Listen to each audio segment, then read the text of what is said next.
I'm Peter, and that was a new intro phrase. Let me know what you think. Anyway, this week I'm back with another MOC video, and this one's another modular building. In fact, it's actually the first modular building I ever made. So yeah, not recent. I think I started this MOC about 3 years ago and finished it 1.5-ish years ago, but obviously I never made a video on it, and you guys seem to want it. So without further ado, let's just jump right in.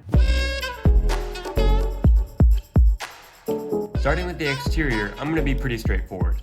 It's plain. You might be thinking, well, no, that's not so bad. If you compare it to the other modular buildings, it's just not up to par. The primary example of this is how close it gets to the curb. The sidewalk on one of the corners is actually only 1 stud wide, which is just tiny compared to most other ones. The rest of the sidewalk is okay, and you can see there's a street lamp on the corner. This street lamp also has street signs, which are actually custom prints. They're from a third-party seller called Brickmania, and I'm sure you've heard of them before. They make a lot of military vehicles, and they're also really pricey, so we don't really own much Brickmania stuff. But we do own the street signs, and those look pretty good. So yeah, they're not prints from Lego, but they're printed on Lego parts.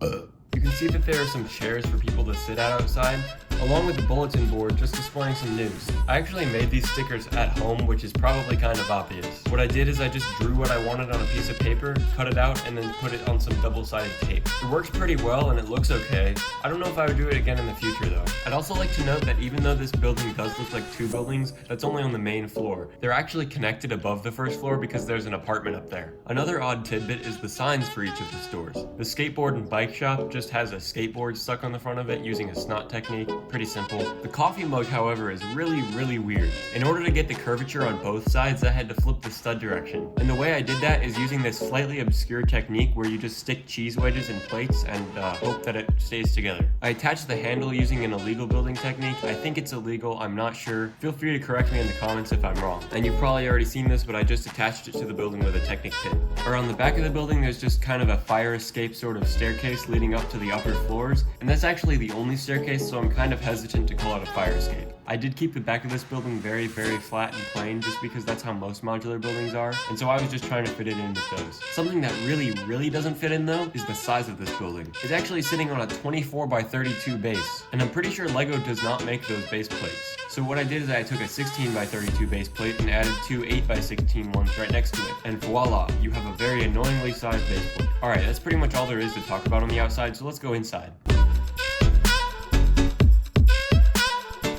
The inside of the first floor is, a coffee shop. Duh. Did you read the title of this video? I like to think the name of the coffee shop is Corner Coffee just because it sounds nice. Like most coffee shops, this has a counter that you get your food at, and then also some chairs for you to sit at, along with the ones I mentioned outside earlier. I think the coffee machine is not made from real Lego parts, but I'm not exactly sure. Like I said, I built this a couple years ago, so I don't really remember some of the details. Along the opposite wall, there's a fountain drink dispenser and a piano. I think I only included the piano because I wanted something cool to put in that corner, and I don't know, people seem to like pianos. I know I like pianos. Also, if you didn't notice already, the wall hinge is open so you can see the inside. If you leave the coffee shop and cross this little alleyway, you'll come across the bike store. And oh boy, did I cram this thing full of bikes. I don't really know why or how I crammed so many bikes in here, but yeah, it's a bike shop and it's stocked, so yeah. They have some bike helmets above the cashier, along with a cash register and some cash. I didn't have any of the money pieces left, so I just used a sand green tile. But yeah, the bike shop is pretty small, so let's just move upstairs.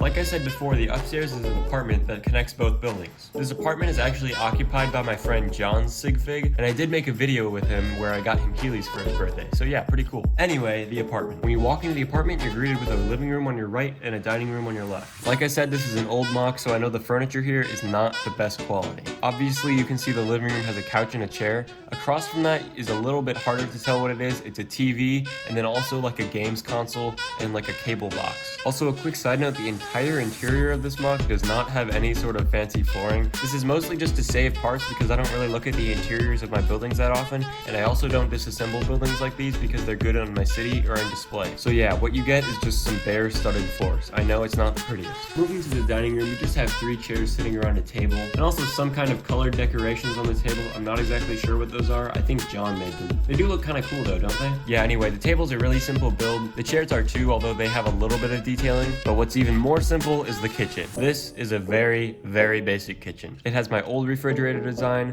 no upper cabinets, and a very, very basic build for lower cabinets. For someone like me who is just starting to get into Lego, this was actually a pretty good kitchen, but it's not something I'd be very proud of today. So if you're just getting into Lego yourself and you build something like this, don't feel bad. Just realize that there's room for improvement and then try to think of the ways that you can improve. Alright, getting back on topic though, that does wrap it up for this floor, so let's go up to the third floor.